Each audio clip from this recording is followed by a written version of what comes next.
5 national championships, 5 gold medals, 42 years of sustained excellence. Welcome to Leadership Lessons from the G.O.A.T, a special series on the EdLeader podcast featuring your host, Dr. Rob Jackson, with special guest, J.J. Jackson. Let's go.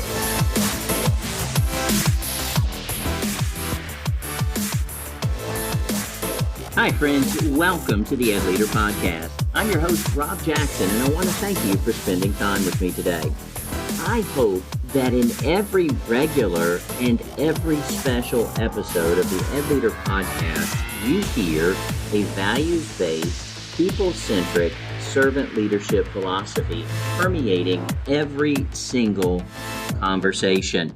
It seems like in our world today, there's a leadership deficit. Perhaps we might say there's a values deficit.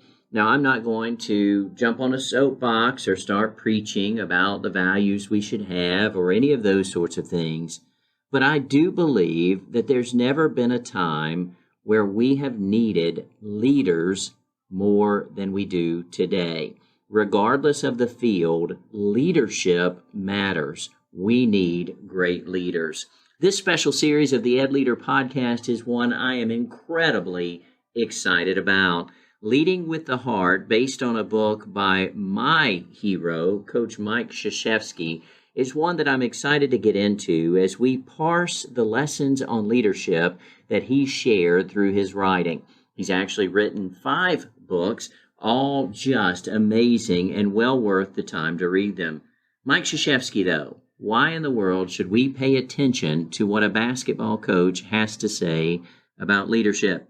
Well, he's a basketball coach that's a 5-time NCAA champion, 5-time coach of Olympic gold medal winning teams, 2-time FIBA World Cup gold medal winners, twice inducted into Basketball Halls of Fame, 3-time Naismith College Coach of the Year, all-time leader in wins in college basketball, regardless of the level.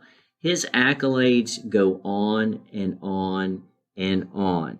So clearly, he has mastered his craft. Clearly, he has been able to sustain in leadership a challenge, particularly in education. When we think about the average tenure of a superintendent and really the average tenure of a principal in the building, sustainability of leadership is something that's a great challenge and one that all too often we're failing at. But Coach K, he's not failed at that. He sustained in leadership over 4 decades at Duke University. And so taking the time to learn from him about leadership is something that I am excited about. Jack Welch said, before you're a leader, success is all about growing yourself. When you become a leader, success is all about growing others. And growing others is what this podcast is about. Growing myself as a leader, growing each of our listeners as a leader, growing all of our guests as leaders. And for this special series of the EdLeader podcast, I have a very special guest, one that I'm looking forward to spending time with. His name, J.J. Jackson, or as I know him, Joshua. Joshua is my son. He is an incredibly successful sports broadcaster with a daily radio show. He does quite a bit of play-by-play work in various sports. He's the host of the Locked On Blue Devils podcast. He is someone who can say that he spent time one-on-one with Coach K because of the leader Coach K is. I'm sure we'll get into that story and many more on this special series on the EdLeader podcast. For now, let's go. I'm so excited to sit down with my son JJ to talk about leadership. Now, JJ to me is known as Joshua, but he is JJ to the rest of the world, and so we'll go with that. JJ, you are the very first person to actually be a 2-time guest on the EdLeader podcast. Congratulations, buddy. Thank you. I just wanted to beat my brother, who joined me for my first appearance on the EdLeader podcast, so I'm happy to do this adventure solo. As much as I love Elijah, I can handle this on my own. There you go. There you go. That was the third episode, actually, that was fun. of EdLeader. That really was fun. We need to do that again with the three of us. It really was. And on that episode, as I recall, we talked about rigor, relationships, and we really got into the experience you had as students. And so certainly for our listeners who may not have heard that episode, I would encourage you to go back and listen to it because we had a lot of fun talking about education from a student's point of view and how that prepared both of you for the world. We always say the more Jacksons, the merrier, Dad. So there you go. That was a there good you one. go. There you go. Team Jackson. Well, speaking of Team Jackson, Joshua, we're spending this special series of the EdLeader podcast talking about someone who's very special to you and I, Coach Mike Krzyzewski. Joshua, JJ, as he's known to everyone else, hosts the Locked On Blue Devils podcast and really spends a lot of time following all of Duke athletics and doing an incredible job, as a dad would be wont to say. Thanks. Taking care of ensuring the rest of us know everything that's going on with Duke athletics.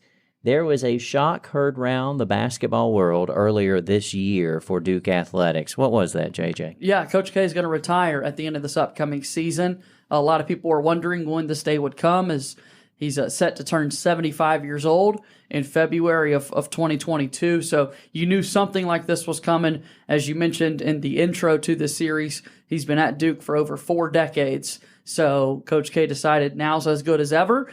He wants to spend more time with his 10 grandkids, his 3 daughters, their extended family, and just felt like this was the best place and time to step away. And then recruiting is so important in the world of college athletics, and Coach K felt like he couldn't lie to his recruits or not have an answer when they asked him, are you going to be here for all 4 years, and that sort of thing. Wanted to be honest, wanted to get the plan in place, so we know John Shire's taking over. But that was the news heard around the basketball world, is that at the end of this upcoming college basketball season, in April of 2022, Mike Krzyzewski will no longer be the head men's basketball coach at Duke University. That's hard to hear. That's hard to believe because, as you've shared on Locked On Blue Devils, your podcast, we can't imagine Duke University men's basketball without Coach K, or Coach K without Duke University men's basketball. And so really, for many people, yourself included, he has always been the coach of Duke University. It's an entire generation. It's as I'm 25 years old, a whole group of us only know Duke and Coach K. We don't know what it was like before he was around. It's going to be kind of weird and different to see this new era. It's a little similar that they're going to stay in the family with John Shire taking over as the head coach. But yeah, I mean, all we know is Coach K being on the sidelines inside Cameron Indoor Stadium. That's why they named it the Coach K Court, is because he's been there for so long. And so it's going to be definitely weird to see. I tell you what, JJ, we have many intersections in our lives with Coach K and his family, and we'll weave that into this special series to talk about why he is so special to us as a person.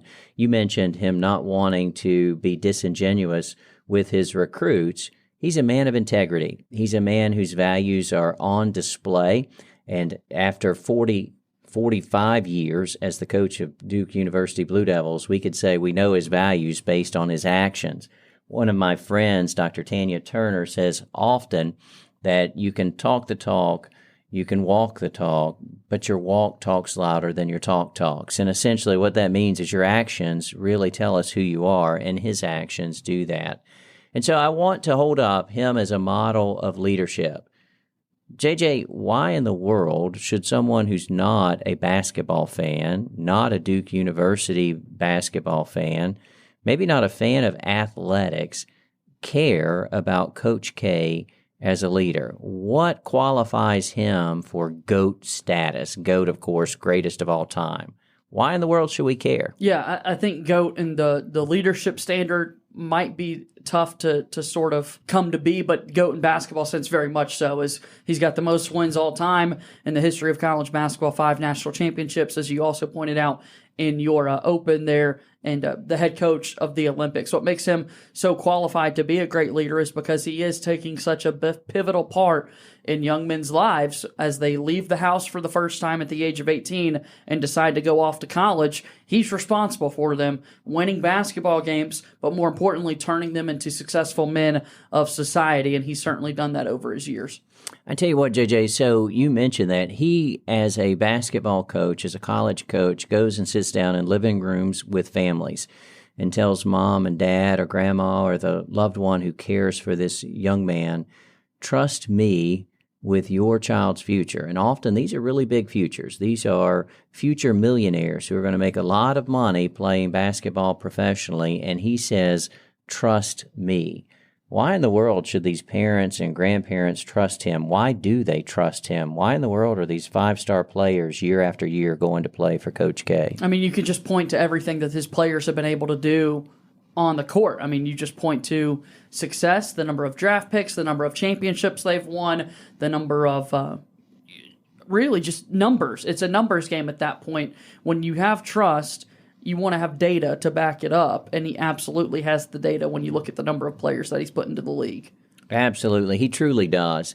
The book we're going to spend time digging into as we go through this special series is called Leading with the Heart. And of course, I absolutely love that when we start talking about leadership, one, but leading with the heart and how important that is as it connotes things like relationships and caring and grace. And grace and caring may not be the words that spring to mind if you've seen him on the sidelines, as passionate as he is, particularly if you're a fan of the other team. But I would say he certainly leads with the heart. One of the first statements that he makes in the book in terms of a leadership tenet is that we need as leaders to summon the courage to endure adversity and critics. And so I want to turn again to his career and ask you, JJ, as a fan, as a broadcaster, someone who covers Coach K, and he says that we should summon the courage to endure adversity and critics. How has he done with that? And I want to start by naming two schools. One, Lehigh University, and the other, Mercer University. And please start by telling our listeners why in the world I would name those schools and what he did when those schools came into his world. Yeah, I mean, you name those schools because those were upsets in the NCAA tournament when Duke was playing in various years over his tenure at Duke. They've made the tournament a number of years from 1995 until 2019. They were in the tournament every single season, and they were upset those 2 years, once by Lehigh, once by Mercer, who do in fact have Division I programs, as the world came to know. And so they did have a lot of adversity. They did have a lot of criticism thrown their way at the program. How is Duke, how is a program that's won this many national championships, lost in the first round of the tournament to these games? And Coach K never shied away from it. They were outplayed. He always immediately gave credit in class and respect to the team and the opponent that took place. So that's who those two teams are. That's an example of Coach K accepting criticism and knowing we've got to be better from it. The year they lost to Mercer in 2014, you may ask, well, how did they get better from that? I'll tell you, they won the national championship the next year. Pause there. That's what I really want to dig into that for just a second, JJ. They went from losing what round? The first round. The first round. The very first game, a game that they should have, we would think, win going away. Yeah. Like, don't even watch it on TV. It's going to be boring. They're going to win. They lost that game. That truly was a moment of adversity. And he says we need to summon the courage to endure adversity and the critics, because the critics came out in a major way talking about, has Coach K lost it? Is it time for him to hang it up? And the next year, 2015, what happened? They won the national championship. They went all the way. They had 8 players that season who really bought into everything and were dominant. I hate to kind of take over the conversation for a moment, Dad, but thinking about the criticism and the adversity this team has gone through, I think it goes even further back to kind of speak to the leadership and how long Coach K has been around this basketball program. Let's go back to the first 3 seasons that he was in Durham. Yes. Terrible. You may be generous with that characterization really of his not first good. 3 years. He had a 10-17 season. He had an 11-17 season. That means 10 wins, 17 losses. 11 wins, 17 losses. This is a Duke program nowadays. His standards are we better win 25, 30, 35 games in one season And back then they were winning 10. And a lot of people had no idea who this guy was coming from West Point. He starts his introductory press conference by spelling his last name for people because there were the level of critics. Who is this guy taking over an ACC institution? And he said, you know what, I'll just go out there. KRZYZEWSKI. Shows you how avid of Duke fans we are, that we can spell Krzyzewski. But I think it goes all the way back to day one, Dad. This has been something that he's always seen is the criticism. Absolutely. And you're exactly right. And being able to live through that criticism and then to grow through that criticism and become better because of that criticism. And so to put it in the parlance of educators, this past year and a half has been incredibly difficult for everyone because of the pandemic. For educators, we've dealt with having to close our schools for the very first time in March of 2020. And then learning how to educate in a virtual environment or a hybrid environment or returning our schools face-to-face, and still we have challenges aplenty. And so we have had adversity. It's a moment where we can step up, having faced that adversity, showing the courage to have grown through that adversity, and then move forward. Now, Coach K faced that adversity in 2014, came back, won a national championship in 2015.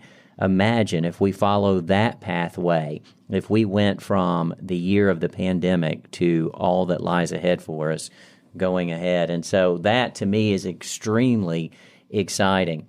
Now, this past year, JJ, thinking about 2020 for the Duke University basketball team. Now, you talked about the fact that you only know Coach K as the coach of the Duke University basketball team. You don't know anybody else in that role. Yeah.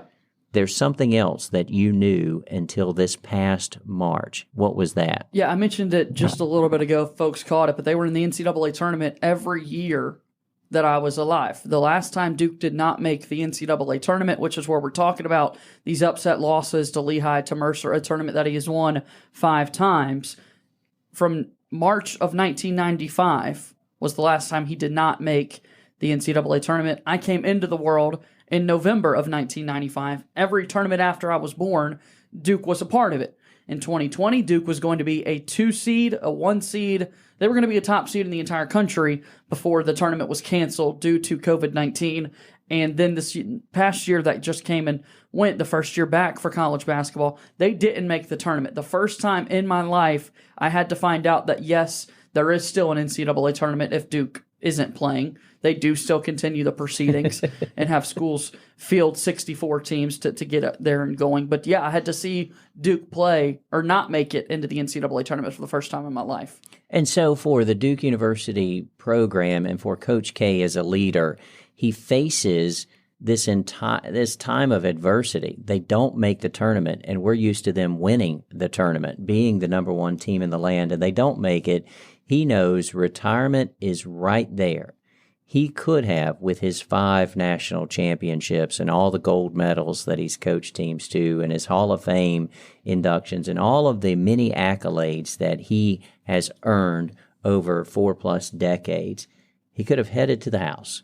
Other coaches certainly did, but that's not the choice he made. And again, what was that choice that he made, JJ? Like we said earlier at the start, it's 1 more year that he's going to coach Duke basketball and then walk away. He wants one last ride. He wants to kind of get back out and get back into the NCAA tournament, see if they can win a 6th national championship for the school, his 6th. But again, it'll be the first for this new team that he's putting together. So that's the decision he made. He's going to have 1 more year, but he's not going to let this last year be his last one before he heads out. I love that. I love that. He's not willing to go out in the middle of a crisis. He wants to be there to serve 1 more year. Perhaps we hope, as Duke fans, that he's going to win a national championship and go out that way. But even still, he's going to be there for one last ride. I think there's one other point we'll make, and then we'll draw our conversation to an end, and that is that by announcing his retirement when he did, it allowed for another announcement to be made the next day. And what was that announcement? That John Shire would take over as the head coach, someone that he both coached and advised as someone he put as an associate head coach on his staff. So we know who the next head coach would be. He's got a succession plan in place. He's going to be able to work with Jon Scheyer over this next season to make sure he's fully ready and prepared for the transition to head coach. And then Coach K will stay around. Durham will stay around the Duke basketball program, but just not be the guy in day-to-day operations. It'll be Jon Scheyer. I love that as a leader. As I think about my own opportunities as an educational leader, thinking about the sustainability of the school, the sustainability of the school system, the sustainability of the organization, ensuring that the next generation is ready to step forward is so very important. We know that we stand on the shoulders of giants. We have the opportunity for a moment to put on the mantle of leadership, knowing that we will hand it off to someone else. Coach K knows that time is coming for him, and so he wanted one more opportunity to spend time with Coach Scheyer to help him prepare for that big moment, to wear that heavy mantle, and I certainly appreciate that, and I think there's a lesson for all of us as leaders that we need to spend time investing in those who will come behind us.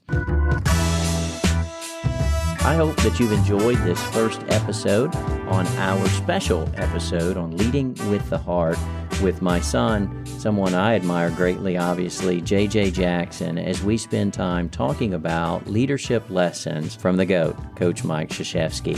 Thank you for spending time with me today, and thank you for all that you do for every student, every teacher, and every staff member. You are making a difference. If no one else has told you, I want you to know that I believe in you. Good day. Thank you for listening to the EdLeader podcast. Please subscribe to the podcast and consider leaving a review with 5 stars on Apple Podcasts so that we may continue to grow the EdLeader community. We hope that you have enjoyed your time with Dr. Jackson. Until next time.